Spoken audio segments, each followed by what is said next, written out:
Good morning, my lovelies. How are you today? I'm well. I want to beg your forgiveness for the mess behind me. Um, yeah, if you caught my last video, the getting ready with me video, you would have seen and heard that we are redoing my office area. And in that process, a lot of the stuff got put in here. My dining room's a mess. Everywhere's a mess. My desk is in the living room. So just bear with me. I don't know how long this will stay. We're doing walls, flooring, new furniture, new decorations, everything. So bear with me, and I beg your forgiveness, as most of what you're seeing is boxes. There's some airfield products. My daughter's graduation cap and gown that came in yesterday. She's trying to air out for her graduation with MBA. Otherwise, we are just going to get right to it. So today, we are talking about Season 2, Episode 1 of the ID channel's Evil Lives Here. Can you believe we're already on the Season 2? I'm so excited. I have enjoyed doing this. I really hope you all have enjoyed watching it. I want to hear, let me know. But I am just, there's quite a few seasons of this, so we're doing a little catch up here. And to be on Season 2 already is pretty awesome. Season 1 only had 6 episodes. I mean, it came out in 2016. I know it was probably new for its time, and they were trying to figure out if it was going to go or not. Here we are. I think it's Season 10 or 11, and it seems to be going well. So today's episode is called Not My Boy. It was originally aired January 1st, 2017. And let's get right to it. So I started to say 2 different things. First, I want to say please like and share this video.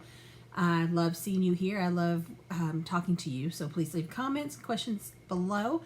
I will link everything below of what I am using. And now let's get right to it. So we start the episode meeting George and Martha Keller.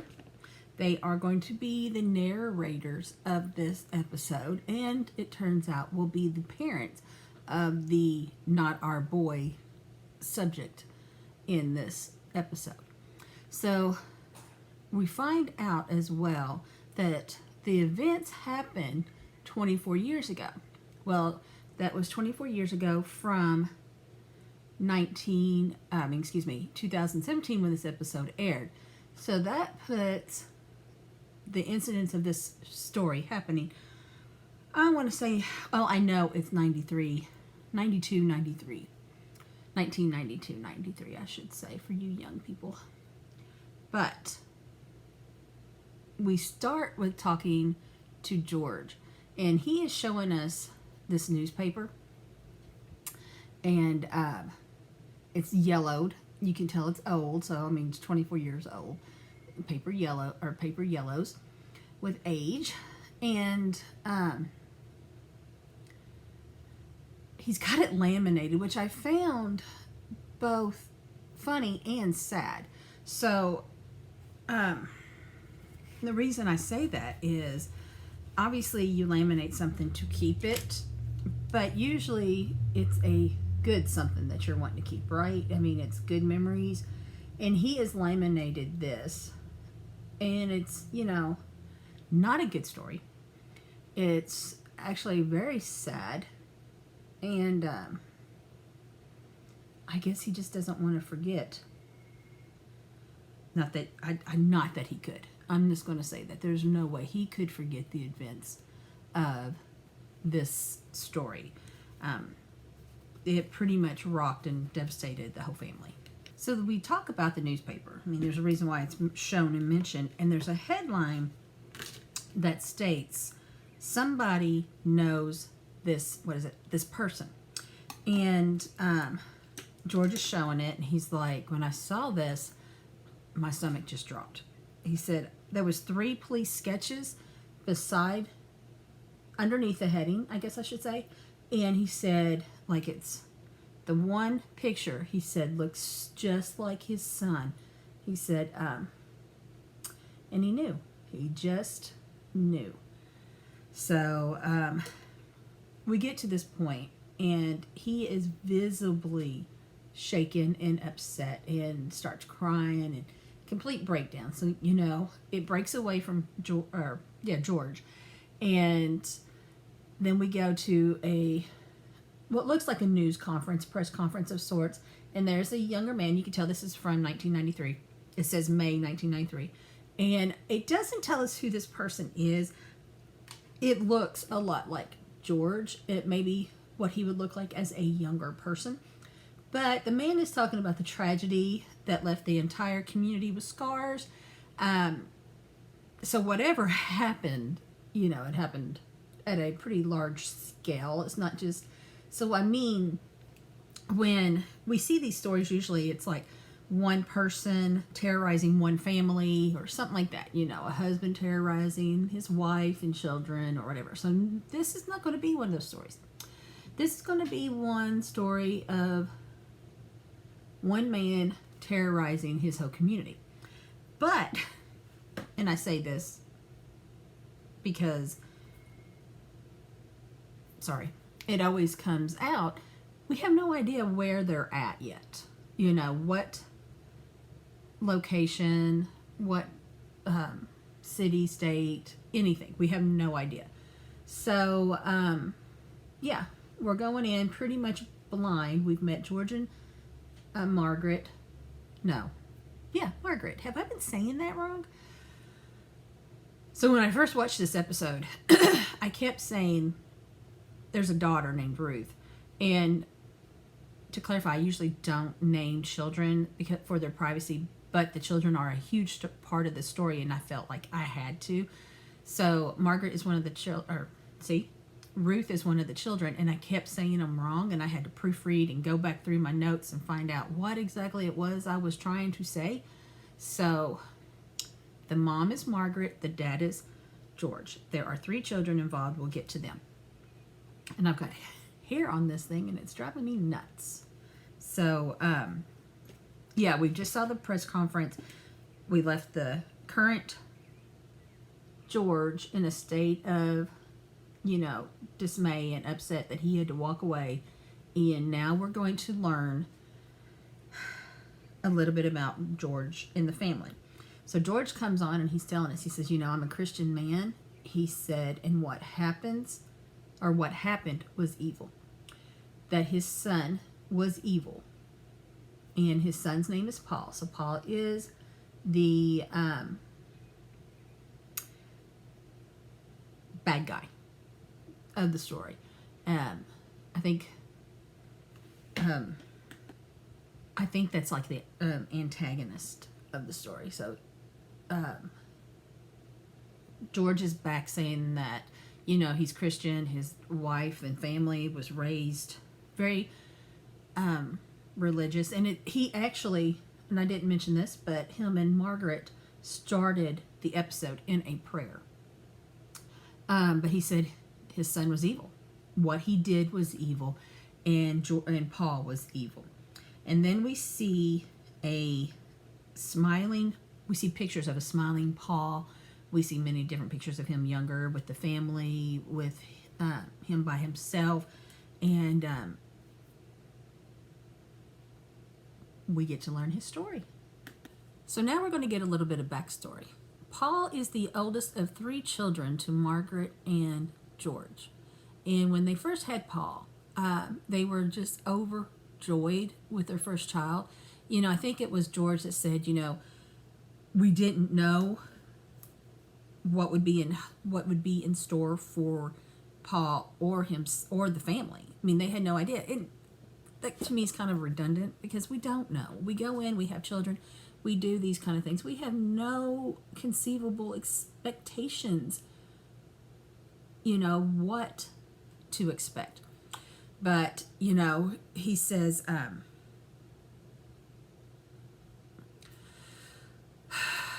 they had their second child, Ruth. There was a third child, Ben. And then at no time did they tell me, difference in ages. Like, Paul was so many years older than Ruth and so many older than Paul.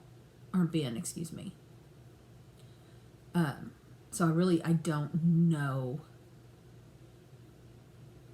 that part of this equation. But I know there's 3 kids. And Margaret is saying Paul always had what her and Paul, okay, her and George said Paul always had, quote, a disconnect, end quote, to the family. So he didn't like to be disciplined. He didn't like his sister, his brother to get in his way. You know, it was his way, his only way, and he wasn't, he didn't want to be disciplined. Come on. Do any of us want to be disciplined? No. Should we be disciplined at times? Absolutely. And it sounded like Paul should have been disciplined quite a bit.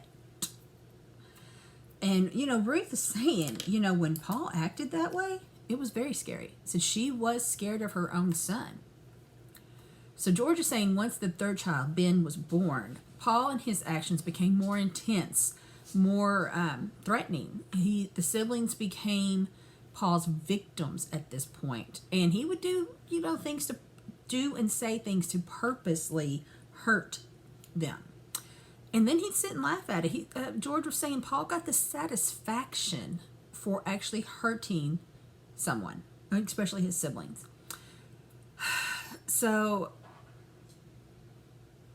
where is this? Okay.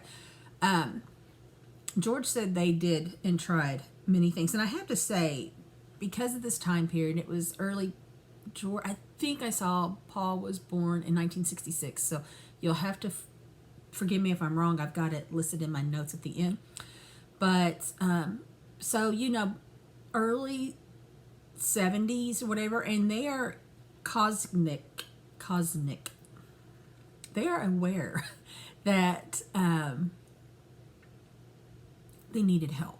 And they sought out counseling and even tried medication. And I'm going to say, for that time, it's actually very ahead of, this brush is not going to work for me, very ahead of where it is actually, most people were at that time period. So he's proactive. He's trying to help his son. He's doing, everything in his power to help his son, but also protect his other children. And, I have to say, I'm very impressed with that. I mean, I really am. But nothing worked. So George was like, and I can relate to this as a parent, and thankfully I never reached this point, but George is like, when you're at the end of the tools that you have to help your child, what do you do? And seriously, that is a very loaded, heavy statement. I mean, what do we do when everything that we're trying just isn't working? I feel for him. I really do. And he says they lived in hell every day, not knowing what to expect and how to handle what was to come. And then Margaret comes back and she says of this one time that she found Ben laying at the bottom of the stairs. And he's crying, and she's like, she automatically knew he was hurt. There was something seriously wrong. He was hurt. And so she had to, so I don't know. Okay, so she says Paul purposely tripped Ben. So in the reenactment, they're showing Ben laying at the bottom of stairs. But it's never clarified if, Ben or Paul tripped Ben and he fell down the stairs. The extent of little Paul's injury. Stop it. The extent of little Ben's injuries honestly would make me think it would be something severe like that Paul tripped Ben and he fell down a flight of steps. But Margaret is telling us that she rushed Ben to the hospital. And this is it. I'm going to read this. It says, Ben had a broken femur vertically. I mean, a broken femur. It was his leg, but he broke it vertically, not the typical horizontal.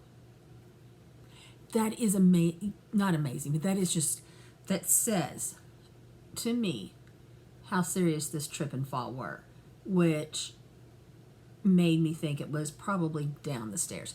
So, I mean, he was a baby. I don't know how old he was, but he was a baby and had to have a body cast from his ankle to the middle of his chest because of this fall. And little Paul, which I don't know how old he was, but just very unconcerned about what he had done and how he had hurt his brother. And when asked why he did it, his answer was he thought it would be fun. He thought it would be fun.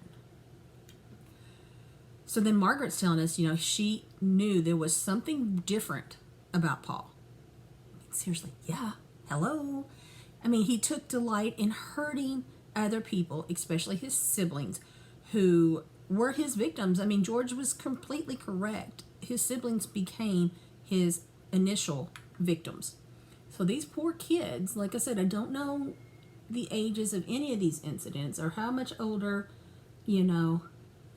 Paul was than them, but they became the victims in the punching bags. So Margaret shows us a picture, and she says, and I quote, "We're all smiling, but there is much, much pain behind it all." End quote. So now we're back talking to George, and he tells us, that every year he attempted to take his family on a little vacation. Now, I don't know, if he meant like a weekend type of thing or a couple days, and he never specified where, if they went far away or stayed close to home. And we still don't technically know where home is. But he said, they'd always try to take little vacation, and whenever little Paul, or I shouldn't call him little Paul, I don't know how old he is, but whenever Paul was with his siblings, George and Martha stayed on red alert. So this one time, they went to a place that had a pool. And George made a comment. He said the kids weren't swimmers. So just trying to guess what he meant by that, I would think, there wasn't a pool where they're from. They didn't spend a lot of time in the pool. So they just weren't, adapted to swimming a lot or being around. So he says, Paul is outside in the pool with his sister, Ruth. And George is very nervous, it's a horrible way to live your life. It really is, to be that concerned that your son is swimming with his sister. But he said, what is it he said? He said he was watching them, and Paul he pushed his sister underwater and started holding her under there until George come running out to stop it. He said when, he got Ruth up, George was so when he got Ruth up, she was terrified. Which, yeah. And Paul was laughing. And she said that was so traumatic. And I really don't know how long he had her underwater. I don't know a whole lot about it, but I'd have to think it was definitely traumatic. And George tells us to this day, Ruth will not go swimming or go near water. So I have to think, something like that could be very traumatic if you're under just for a few seconds. I get that. I really do. But to me, I'm thinking, he had her under there for a little bit before George could get out there and stop him. But the saddest and the scariest part of that is that Paul thought it was funny. So then George is telling us Paul never understood that what he did and the things that he did were wrong, and that there was consequences for those type of actions. That George said, and I quote, Paul had a lack of empathy, end quote. And yes, that's probably a very good definition of what was going on and how Paul was reacting. So George, I think any of us that are parents understand this, but he goes on to say that he doesn't know what he did wrong as a parent, that he and his wife tried to be the best parents that he could be. He said he tried to be the best father he could be, and it hurt his heart to know he was so ineffective in raising Paul and letting him see the right and wrong. He begins blaming himself and says, quote, if he'd been on the mark, end quote, Paul's behavior may have changed. He may be able to stop it, and then the events of this episode may never have happened.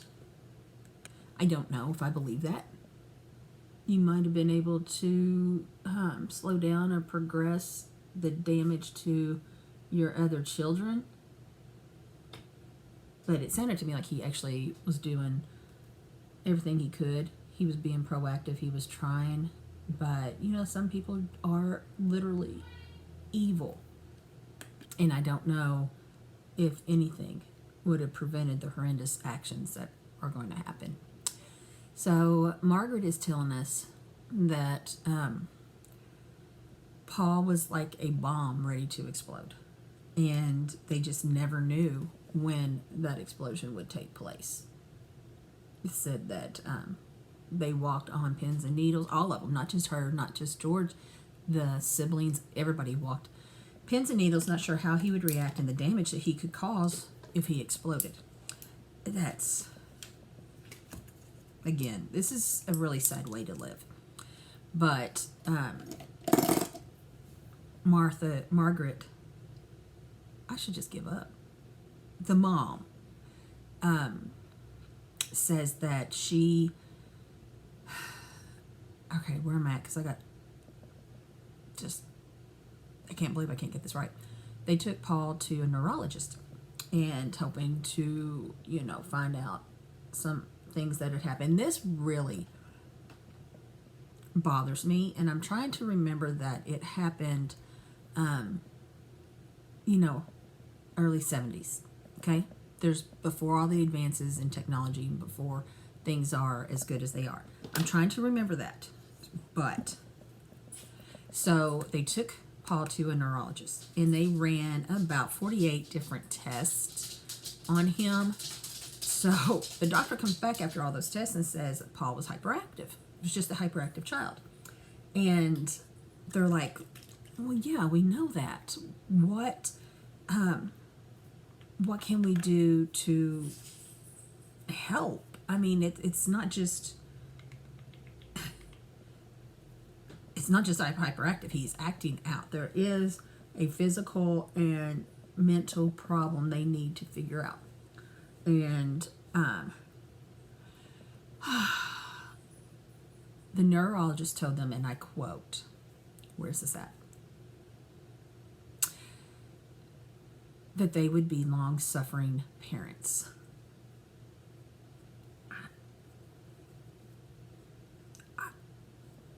Literally all I got. Okay, so now we learn a little bit more about Paul as he gets older. And we find out that he has an obsession with fire trucks. And not just the toy ones. I mean, like real fire trucks and firemen and fires. I mean, he's obsessed. He eventually buys himself a scanner. He listens to the scanner constantly, listening for the fires. And when he would hear one, he would go running out to see it. So, and George is saying a lot of times he would beat the fire trucks to the scene of the crime, and he would watch them, and he was just obsessed with this. And George said he eventually bought Paul a camera, and Paul would take his camera to the scenes, and he would take, I think George said, like thousands of pictures, and then he would put them in this photo album and sit and talk and show George all these pictures and all the time that he put into it. And, you know, George thought this was good. George thought he has found a hobby, something that he enjoys, something that he loves, something that Paul was very excited and animated about. And he thought it was an innocent hobby. George said, and I quote, "It was a picture of things to come," end quote, which I think all of us saw that one coming, right? I mean, we all just knew that was coming. George says it was a blessing. He had no idea of the things to come. So now we learn a little bit about George and how he made a living and raised his family, and a little bit about them. He said he was in the advertising business for like 50 years. And he eventually worked his way to owning his own company. Now this, owning the company, happens when the kids are adults. And you'll see why I'm saying that.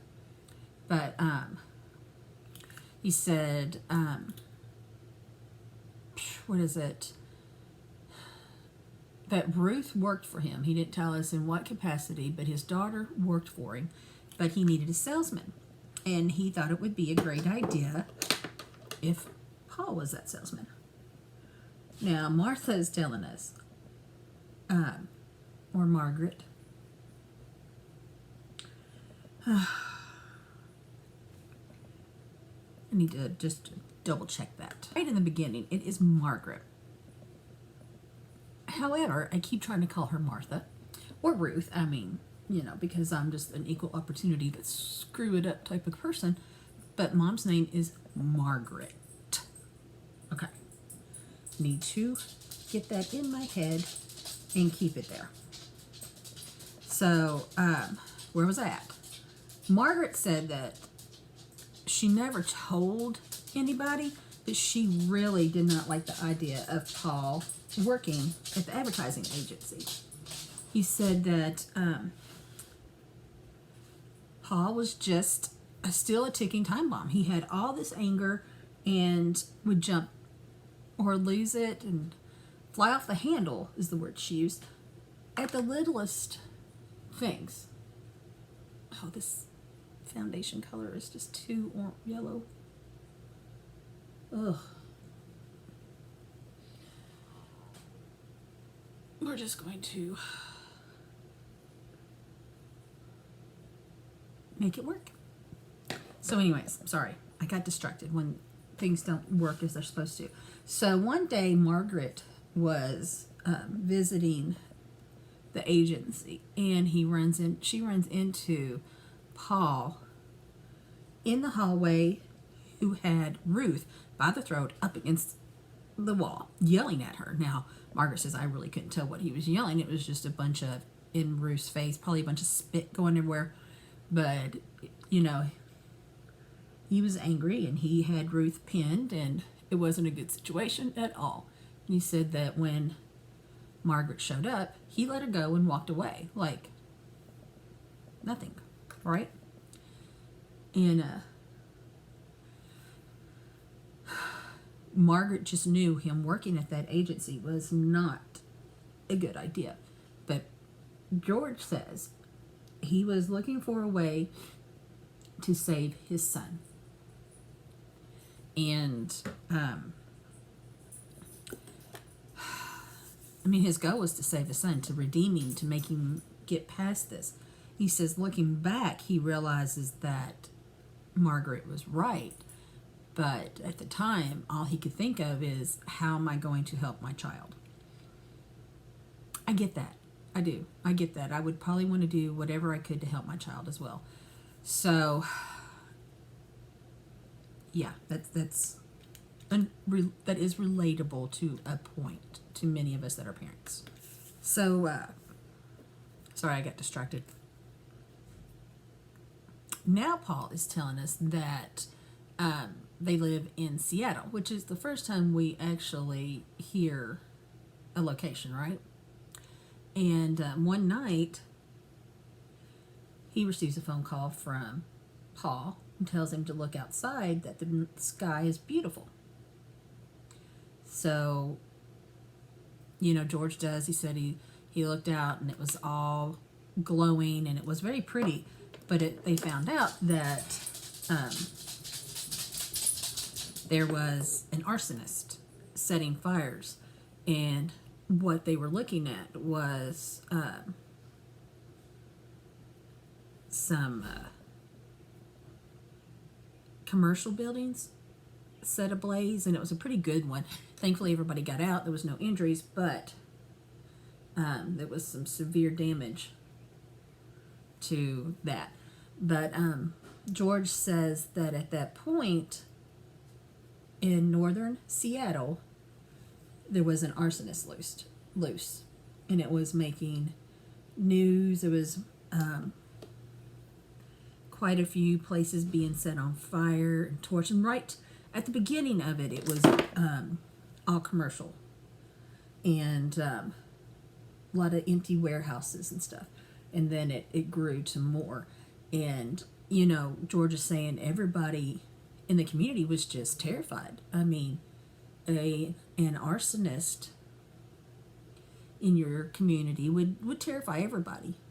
And, the way George was talking, it also made it sound like it was a smaller section of Seattle, northern Seattle, and, kind of one of those, everybody knows everybody, but it's a small town, and so on and so forth. So, I mean, he's making it sound like that. And I have no reason to just think it isn't so.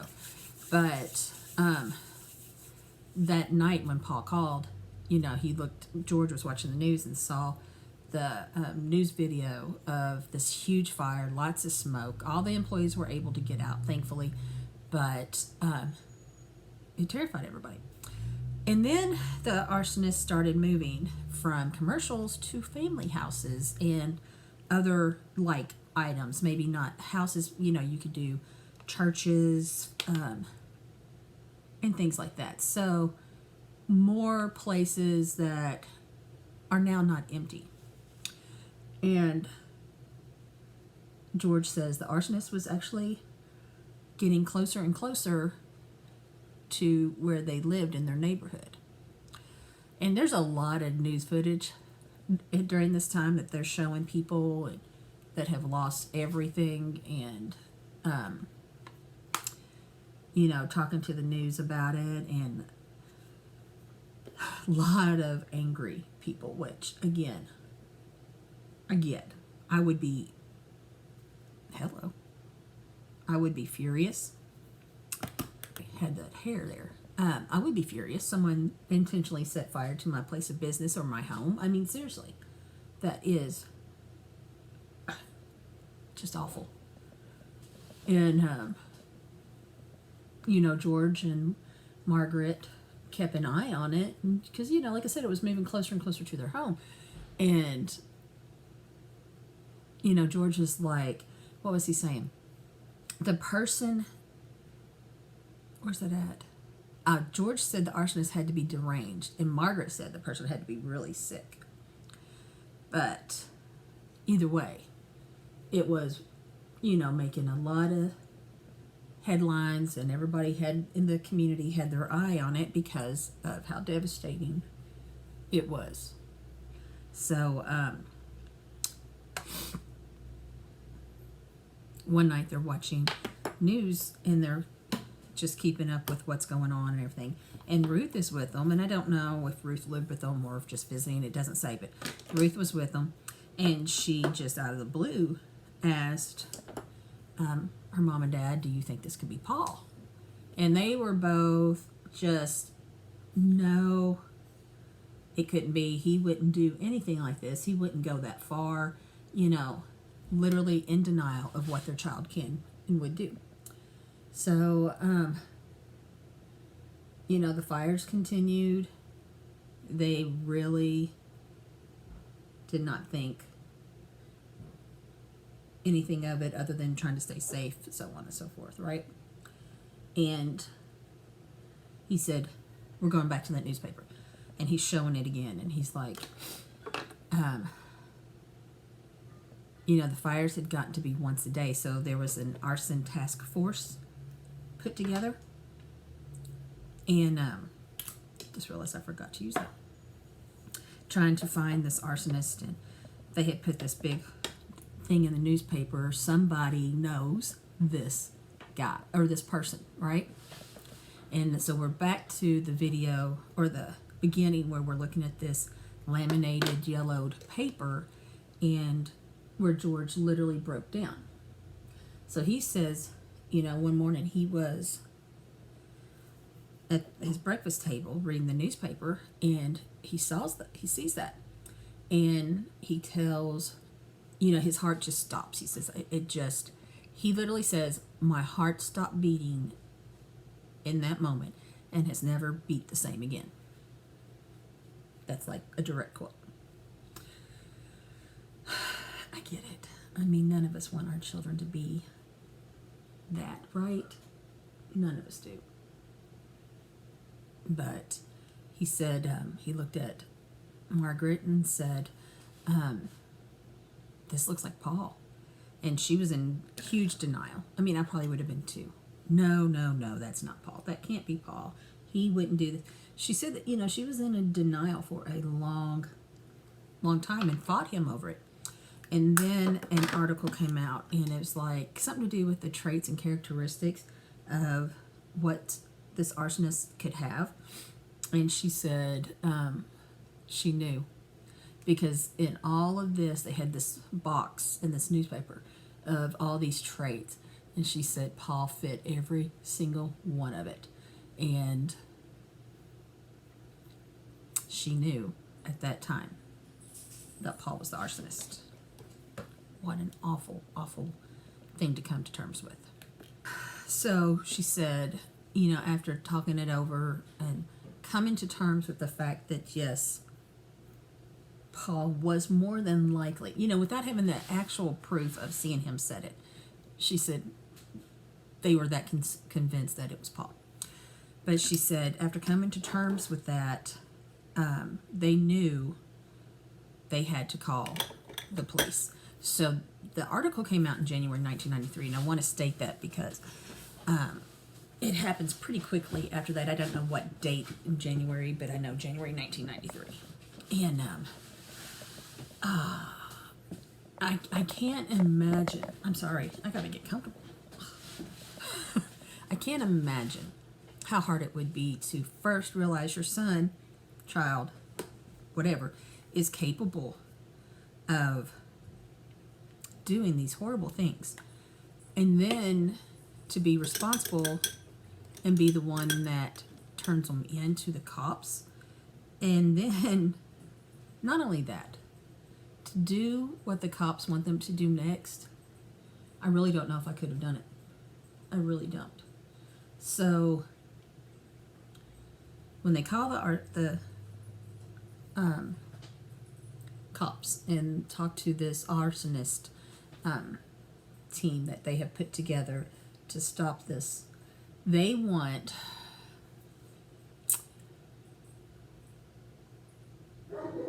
where's it at? They want to pull a curtain. That was the quote. Pull a curtain around Paul and catch him. And they wanted basically help from George and Margaret. And they wanted them to act normal and,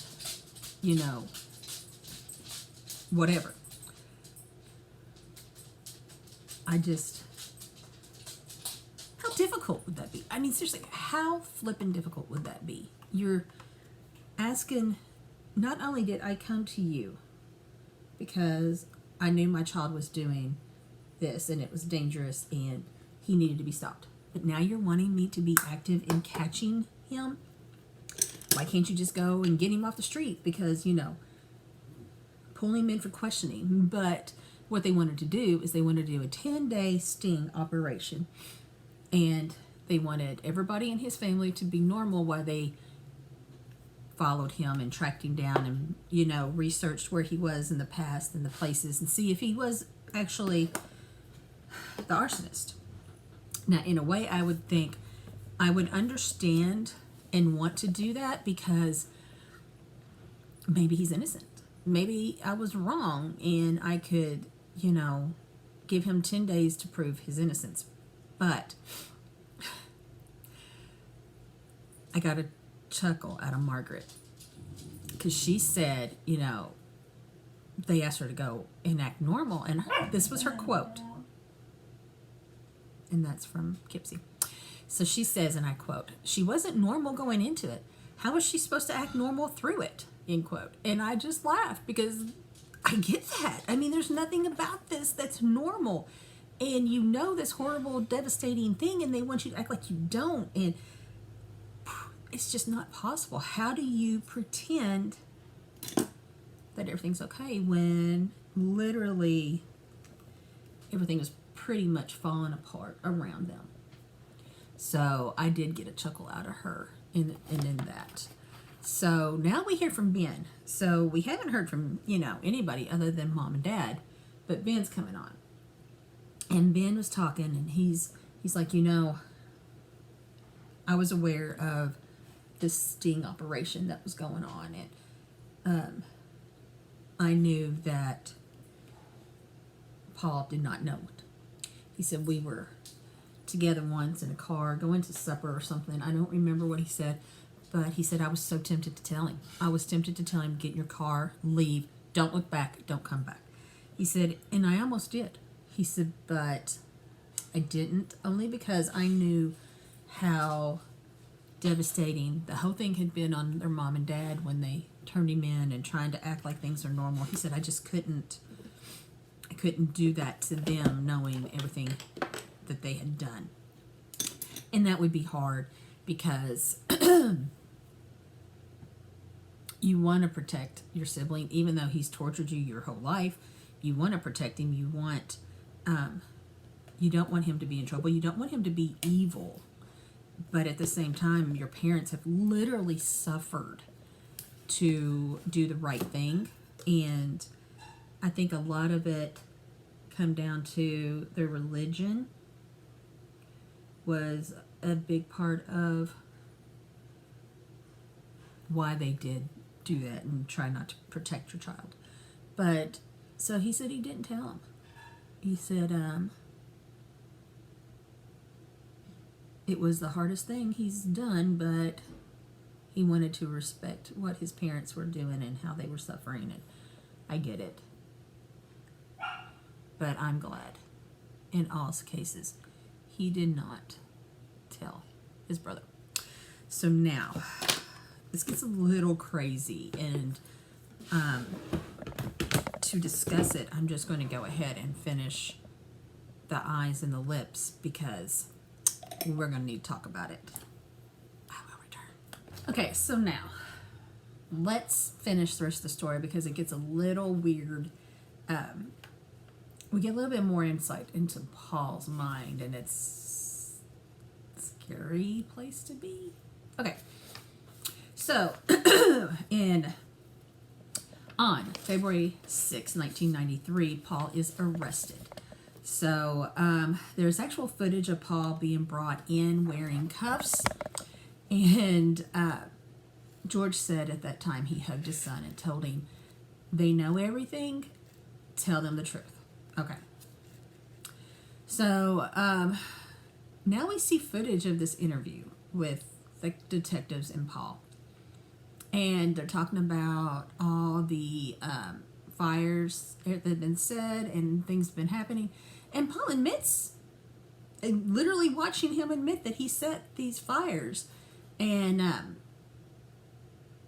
he's so nonchalant. He's just so... I don't even know the right word. I mean, he's just so... He just doesn't care. It's just not even in his thought process that what he's done is wrong.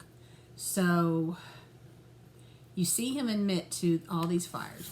But then he says, and he chuckles. I mean, he's laughing as he says this. And I'm going to quote, "I am not the criminal type," end quote. So he has no concept, none, of what he's done and how wrong it is and illegal and the damage that he could have caused or did cause, and just blows my mind. I mean, just like literally. He admits to setting 76 fires. There's more footage shown here where Paul is saying, and I quote, "I'm a real lovable type that just made a series of bad judgments. I feel sorry for the families and for me," end quote. So I think he thought it was the right thing to say. He felt sorry for the families that, you know, he ruined and destroyed property and whatever. But he's really concerned about himself. Yeah, he is concerned about himself.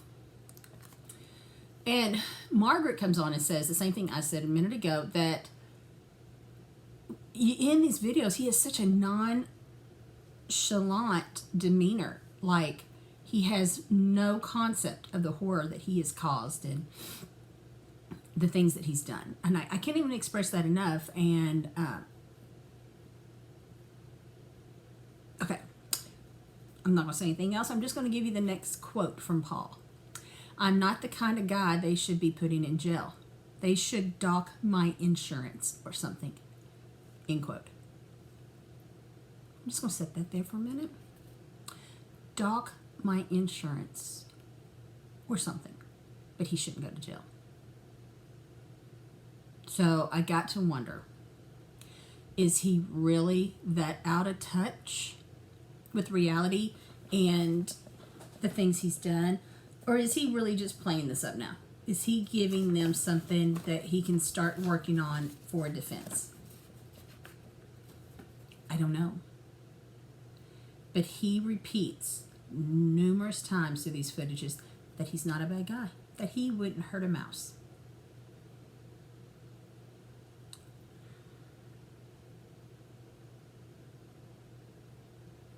Okay, so Margaret's on here, and she's saying that through it all, they were just very grateful that he never killed anybody. And then there's this footage that we see from a fire at a nursing home that he set the September before in 1992 that killed 3 elderly women. Three elderly women died in a fire at a North Seattle nursing home. What kind of monster sets fire to a nursing home? Margaret said she knew then that he was going to jail for life. So apparently, just to say the reason why they thought what they did was the fire had been set, but they didn't connect it to Paul for a little while. So through everything, they thought he hadn't killed anybody until that fire was connected to one that he had started. Okay, so now we're seeing some footage from the trial, and all it is this one judge, and she's up there, and she's telling him, and I quote, that through all the trial, everyone had responded to the tragedies but him. And in no way could she put him back out in the streets to be able to start another fire, end quote. So apparently through all the tragedies of the trial, everybody's having some kind of reaction, right? Except Paul. There's no reaction whatsoever. Again, is he really this out of touch with reality, or is he putting on a show? I really don't know. And I guess in the end, it didn't matter, because he was charged. He pled guilty to all the charges and was sentenced to 107 years in prison. So now we're talking to George again. And so Paul didn't just ruin the lives of those that he burnt down their homes or businesses or, killed 3 people. He destroyed his parents. So George's clients all left him. They lost their business, their savings, and their home. He said he was very confused why people walked away from them when he did the right thing by turning Paul in. That's tough, because I get it. He did the right thing, and his actions, but the thing, part of the problem might have been because Paul worked there. I don't know. Margaret said she fell into a depression and anxiety and had the worst nightmares imaginable.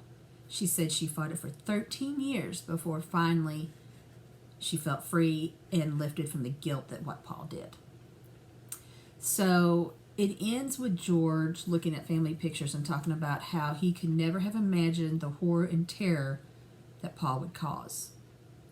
And he's saying again, he did the best that he could to raise him. And I don't know, that he took a lot of criticism saying that if they raised him right or if they've done this or whatever. It's always easy to be on the outside looking in. We have no idea what they were living through and whatnot. Reading this, watching this, I feel like he probably did everything that he knew in his power to do in the early 70s. I mean, it's not like today. The help I could have got my kids, even in the 90s, my kids were born in the 90s and early 2000s, were so much more advanced than what they could have done in the 70s. It just really is. So I don't blame the parents. I hate that they lost everything because of what he did. I find that very unfair. But that's bad. So now we go to Mr. Google. And immediately when I Googled Paul Kenneth Keller, which is his full name, Wikipedia comes up, and I get some information from Wikipedia. Paul was born January 6, 1966, so that's where I got that date earlier. He is currently 56 years old. He'll be eligible for parole in 2079. But I mean, that's another 57 years away. He's 56 now. He'll never see it. He was convicted of setting 107 fires. He admitted to 76 of them, and he was convicted of 3 murders. The fires caused more than $30 million worth of property damages in the 6 months that he was active. He was active for 6 months, from the end of 92 into 93 when he was arrested in February. That much damage and 3 deaths. So there was a made-for-TV movie called Not Our Son that starred Neil Patrick Harris that came out in 1995. And there was another episode done on Forensic Files called Fireproof. I've not watched either one of those, but if interested, you could probably check them out. So Paul has come out and claimed that he was molested by a volunteer firefighter. There's really nothing else said about it. So apparently when he would go to these fires, when he'd hear him on there, he's claiming that, so this is when he was younger, and he would go, that was when he was molested. But there's absolutely nothing to back this claim up. There's no proof. Nothing was ever said or done, or no files or charges filed for it. So I don't know. I don't know what Paul's thinking, doing, and I'm honestly grateful that I don't and can't get into that head of his, because it's a scary, scary place. So the fire he set in 1992 to the Seattle's Four Freedoms House retirement home killed Bertha Nelson, aged 93. You lived 93 years and you are killed that way. How horrible, because fire is not an easy death. That's just okay. Mary Doris, age 77. Adeline Stockness, age 72. Those are the 3 elderly women he killed at the retirement home. So I see mention that is telling us that Paul was 8 or 9 when his obsession with fire was started, and I guess when he started taking his bike out. It's never mentioned in the episode, so I really didn't know how how old he was. And like I've stated from the beginning, the reenactment, the kids are always older than what they look, and he looked like he was probably 11, 12, 13 in the reenactment when he was on his bike and watching these. It says Paul started his first fire at age 8 or 9 to a vacant house nearby where he lived, and nobody ever caught him. There's also mention that Paul went to work for his father's advertising agency after a divorce and a bankruptcy. This also isn't mentioned in the episode, but gives us a little more insight to him. You know, he was married. We have to assume it went badly. He's divorced, and there's a bankruptcy involved. I don't know. Maybe just goes a little bit more to Paul's state of mind. So I'll close by saying, excuse me, the family were devout Lutherans, and at the beginning of this episode and the end of this episode, you see George and Margaret praying. Some of the targets of Paul's fire, you know, his destructions, were Lutheran churches. And I saw mention that George and Martha received $25,000 reward for turning in their son, you know, for turning Paul in. There was this award. And they they donated it to the Trinity Lutheran Church, which was one of the churches that Paul burnt down. So they didn't keep the money for themselves. Even knowing they lost everything, they still donated all that money. So this is the absolute horrible story of Paul Keller and the destruction that he had. But I think it goes more to the person and his absolute complete lack of empathy and understanding right from wrong. And I mean, come on. He didn't deserve to go to jail. They should dock his insurance. I don't even know where that kind of logic comes from. I'm like literally stumped on that. Anyways, let me know what you think. I am very curious on thoughts and how what you feel about it. So let me know. Okay. Thank you again for watching. I hope that you've enjoyed this episode. If you have any thoughts, questions, concerns, let me know. Please like and share, and please subscribe. Just subscribe. Be my friend. So until later, guys. Goodbye.